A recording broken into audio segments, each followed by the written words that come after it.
আসসালামু আলাইকুম প্রিয় দর্শক, আজকের ভিডিওতে রাশিয়া কাজের ভিসা নিয়ে বর্তমান সবচেয়ে যে সমস্যাগুলো হচ্ছে সেই সকল সমস্যা নিয়ে আজকের ভিডিওতে আমরা আলোচনা করব। আজকের ভিডিওতে যে বিশেষ দুইটি বিষয় নিয়ে আলোচনা করব সেটা হলো কি কি কারণে অথবা কোন কোন ভিসায় গেলে আপনাকে রাশিয়া থেকে বাংলাদেশে ফেরত পাঠানো হবে। প্রিয় দর্শক, কিছুদিন আগে ২৫ জন বাংলাদেশি ভাই রাশিয়াতে আসছিল কাজের ভিসায়। তাদের মধ্যে ২৪ জনকে বাংলাদেশে ফেরত পাঠানো হয়েছে। ভাই, এটা খুবই গুরুত্বপূর্ণ একটা বিষয় এবং জানবো বর্তমান সময়ে রাশিয়া কাজের ভিসায় যাওয়ার জন্য ম্যান পাওয়ার কেন হচ্ছে না, কিভাবে সহজে ম্যান পাওয়ার করবেন, সকল বিষয় নিয়ে আজকের ভিডিওতে আমরা আলোচনা করব। আপনি যদি রাশিয়ায় কাজের ভিসায় যাওয়ার জন্য চিন্তা করে থাকেন অথবা ফাইল জমা করে থাকেন, তাহলে আজকের এই ভিডিওটি আপনার জন্য খুবই গুরুত্বপূর্ণ হবে। ভাই, আমরা যারা বিদেশে কাজের জন্য যেতে চাই, আমরা সকলেই মধ্যবিত্ত পরিবারের সন্তান। বিশেষ করে আমরা যারা মিডল ইস্টে কাজের জন্য যাই, তারা আত্মীয় স্বজনদের কাছ থেকে ধার দেনা করে যাই। এখন আমরা এত কষ্ট করে এত টাকা খরচ করে যদি একটা দেশে আসি, তারপর যদি সেই দেশ থেকে আমাদেরকে ফেরত পাঠানো হয়, তাহলে পুরো ফ্যামিলিটাই শেষ হয়ে যাবে। বর্তমানে বিশেষ করে রাশিয়া থেকে অনেক বাংলাদেশি ভাইদেরকে রাশিয়া থেকে ফেরত পাঠানো হয়েছে।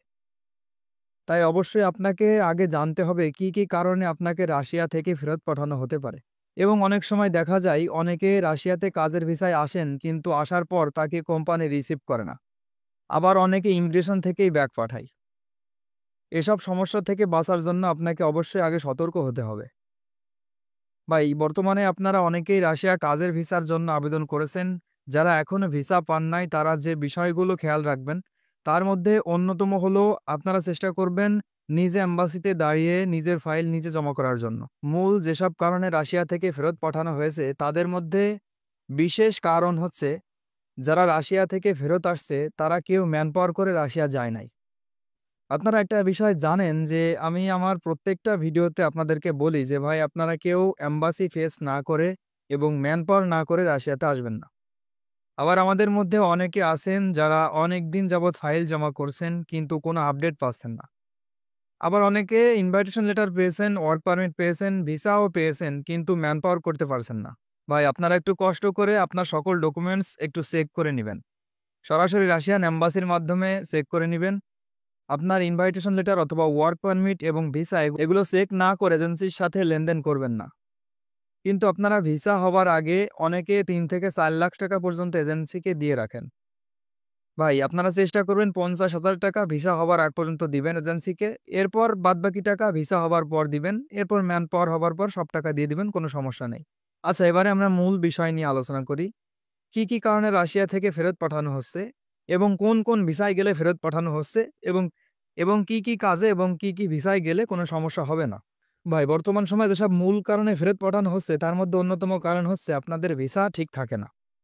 আপনার ভিসা যদি নিজে এম্বাসি ফেস করে নিজের ভিসা নিজে রিসিভ করেন, তাহলে এমন সমস্যা হবে না। এবং দ্বিতীয় যে বিষয়টি আছে সেটা হলো আপনাকে অবশ্যই ম্যান পাওয়ার করে আসতে হবে।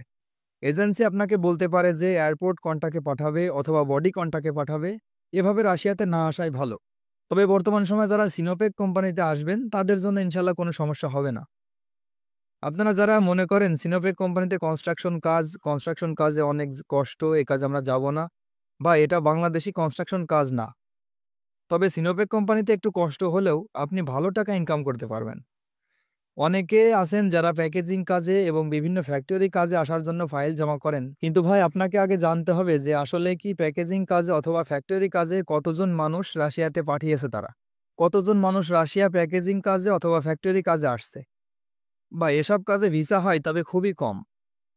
তাই আপনারা অবশ্যই এজেন্সির সাথে আগে থেকেই চুক্তি করে নেবেন যে কোনো কারণে যদি আপনাকে রাশিয়া থেকে ফেরত পাঠানো হয়, তাহলে কি এজেন্সি আপনার সব টাকা ব্যাক করে দিবে, এটা আপনি অবশ্যই চুক্তি করে নেবেন।